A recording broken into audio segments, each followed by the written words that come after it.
What is up, everybody? Ray and Brennan back again for another episode of Franchise Tag Fantasy Football, where we are talking about Devon Achane, A-Train, the A-Train himself, the Texas A&M stud, as one would say. Brennan, Yes, talk to sir. us about Devon Achane. So Devon Achane is 5'8". That's kindly nice, I would say, for his height. He weighs 188 pounds. He ran a 4.32, which was, I think, the fastest or second fastest at the 40. He had a 1.51 10-yard split, and he had a 33-inch vertical. His stat line for Texas A&M was 196 rushing attempts for 1,102 yards, 8 touchdowns, and he had 36 receptions for 196 yards and 3 touchdowns. We do not have the total carries in there. We That's don't. unfortunate. Whoever did that, whoever did those notes, probably me. You suck. For his just notes in general, definition of a true athlete, played both football and ran track at Texas A&M, though A-Train only started one of 12 games played in 2021, he led the FBS with 7 yards a carry. Pretty I don't know if that's, impressive. I don't know if that's That's accurate. I checked. I had to double is check it? that. I had to double check it. He led the league and he led the FBS in carries, yeah, or the yards That's pretty good, in I guess. 2021. Yeah, That's notable. He yeah. missed 2 games with a foot injury in 2022. Don't talk to me about foot injuries. Don't do it. But still led the Aggies in rushing 196, 102, and 5.6 yards a 5.6 carry. yards a carry. 8 touchdowns in 10 starts. I think we just talked about that in the stats. Really, that Yeah, just repeated that. Honestly, yeah. No worries. on his way to first team All SEC honors as a running back and all-purpose player. Yes, sir. He does definitely jump off the screen as a one cut and up runner. Yeah, he's one of those shoots out of the cannon and just goes, Oh and yeah, he's gone. Once yeah. he's out of that trenches, it's lights out. I would say that 188. He needs to put on a little bit of mass because Yeah, that's small for a running back. that's why he's typically on like the 4. He's typically like I'd seen him as high as 3 on the rankings, and I've seen him as low as like 7 and 8 on the rankings as well. But when you watch his tape, it's pretty electric how quick he shoots out of a cannon out of the back when he gets into that backfield. It's very impressive. You don't see a ton of like east and west movement. It is just No, one it's cut it's it's it's a go. one cut and go, and he Yeah, relies on his speed. That's why he just very much. It's like I'm faster than you, and try to catch me. the 4.32 is pretty Pretty damn quick. fast there, Brennan. Yeah, it Pretty is. fast. Yeah. For his pros, he trusts his feet. He's allowing for additional, calm early in the run, which is, pretty impressive when you watch it. He runs hard between the tackles. So even though he's, almost 190, he runs like he's 210, 220.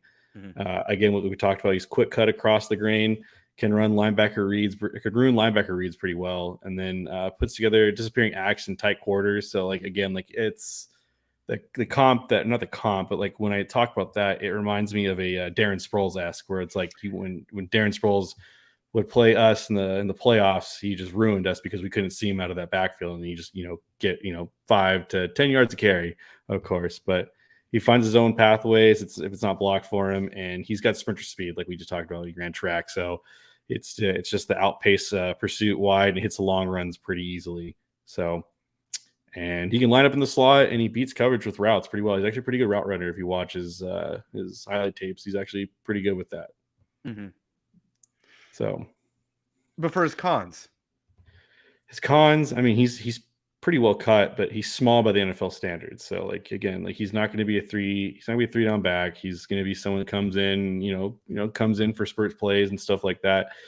His size and playing style could create, durability concerns. Again, being that small, two or big hits that could be it for him.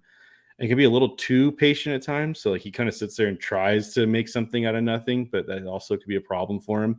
And he does drop passes that are outside of his frame. That's another thing too. And he will need a power back to complement him. That's another thing. Like when I noticed it, he does need that. Like he's someone that needs that 1-2 combo for him as well.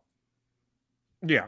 Landing spots that we have for him here are the Lions, Bears, and Broncos. I would also really like to add the Cardinals into that list. Yeah.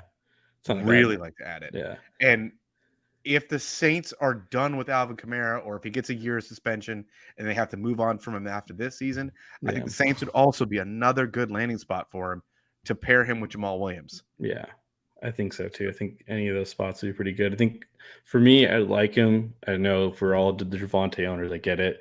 But I think him and Javante would be a nice tandem Mhm. in Sean Payton's offense. I think he's obviously shown he can get two guys into being a, playing fantasy running back system. So I think that'd be the best spot.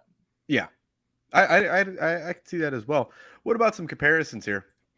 I think the most notable one that we kind of both agreed was Naheem Hines. I think Mhm. he's just Naheem Hines is a very fast runner.